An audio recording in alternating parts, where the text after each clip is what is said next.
So we're children of Elohim. That doesn't mean we've arrived. It means that he's very comfortable to call us his children and to bring us into relationship. And how does he do that? He touches us and opens up our eyes and our ears so that we can have a heart then to receive and understand. So we know him. The difference in our relationships is that they don't know him, but we do. And we don't know him because we're so smart and so special. We do have this understanding because he has touched us personally to reveal himself to us. There was a revelation there. Now, of course, the other piece of that is the accepting of that revelation. Now, he has revealed himself to some people who have just not fully accepted that, or maybe even partially accepted the revelation. Now, bear in mind, it says that we know that when he's revealed, we shall be like him, for we shall see him as he is. Now, you're not going to be physically changed to be like him, which I think is part of what John's talking about here, if we haven't already changed internally to be like him. If we haven't already become like him in our thoughts, in our mind, in our behavior, in our actions, in our approach to each other and to him. And that's why this whole idea of transforming into the image of Yeshua is the key, right? Because he already is like him. And he already knows what he is like and has had that revelation. He says, no one has seen the Father but me. I know what he's like. I see him as he is. It's the rest of us that haven't had that experience yet. And so that transformation is going to bring us to that place that when he does reveal himself, we shall be like him and we'll see him as he is. We have to get the full deep understanding. And the deep understanding here is that he was manifested. Who was manifested? Yeshua. What is Yeshua? He's the light. So light was manifested. He's life. That was manifested. He's truth. That was manifested. He's the word. That was manifested. So let's hopefully we start to understand that the word manifested, and we're going to get this in 1 John 4 in a little bit here as well, has to do with being made known in a visible way, made clear, being revealed. So he is, hopefully we've established this many times, the living, walking, talking Torah. The Torah was manifested.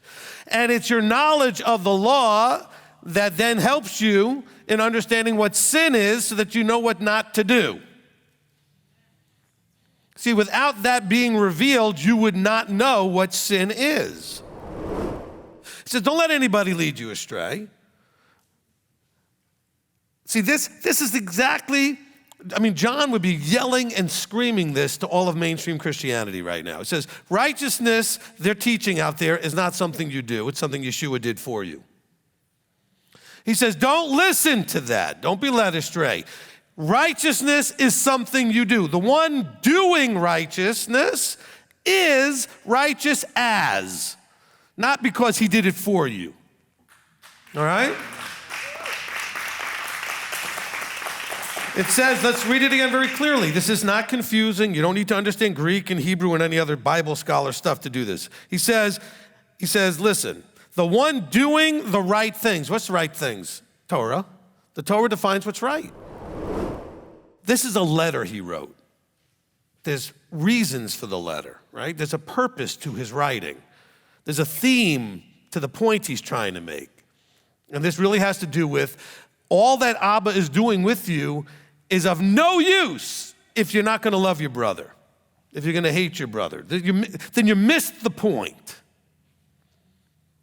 That's what he's trying to connect. He says, I know you want to connect with Messiah, you want to connect with the Father, but if you're not connecting with each other, you're missing the point. You're only getting part of it. Remember, the two great commands, loving him and loving each other, right? Not just one great command. You must forgive everything, everybody, and yourself. Because forgiveness is releasing, listen carefully, releasing all the negative emotions connected to whatever happened. Because when you're in that place, you're in death. You're miserable, you make everybody else around you miserable. It's death. Life only can come out of forgiveness. Now, forgiveness doesn't mean that you automatically are reconciled and restored to whoever it is that whatever happened. But you will be in mire, that grave, that death, if you can't let go of the negative emotional space. You have to be able to release all that. And we're in a society, in a world that all it likes to do is address symptoms. Go watch every commercial you watch for any kind of medication, drug, or any other thing. It's all telling you all the symptoms it handles. Never does it say it does anything for the cause. Right?